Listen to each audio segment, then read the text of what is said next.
করছে। তো এনার সাথে আমরা কথাবার্তা বলবো যে ইনি কোন জায়গা থেকে আমাদের এই context.io অফলাইন ইভেন্টে অংশগ্রহণ করবেন। আসসালামু আলাইকুম, আশা করি সবাই ভালো আছেন।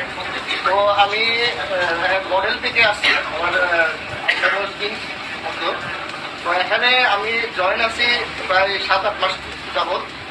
তো আমি বলতেছি এটা সময় নির্ভর করে আপনার উপর, যেহেতু এটা ডিসেন্ট্রালাইজ প্ল্যাটফর্ম।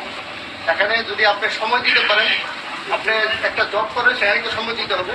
এখানে স্বাধীনভাবে আপনি সময় দিবেন, তো স্বাধীনভাবে আপনি ঘন্টায় আমরা কিন্তু ইনকাম করা শুরু করি। আমরা টার্গেট নেই, আপনিও টার্গেট দিতে পারবেন। তো এরপরেও আদার্স ইনকাম এখানে আছে, আপনারা যারা জানেন। তো আমার ঢাকায় বাড়ি আছে, এমনকি আমার দেশের বাড়িতেও একটা বিল্ডিং আছে, 8তলা বিল্ডিং আছে। তো আমি ঢাকাতে একটা প্ল্যান নিছি যে আমি ফোর্সের থেকে আগামী 2-3 মাসে প্রায় 10 লাখ টাকার ইনকাম করে টার্গেট দিচ্ছি। এমনকি ঢাকার সঙ্গে একটা ট্রেড আপনি যদি জলে না ওঠেন, আপনি যদি টার্গেট না নেন, আপনি যদি ভবিষ্যতে কি করবেন সেটা যদি না করেন, তাহলে কিন্তু আপনি পিছিয়ে যাবেন।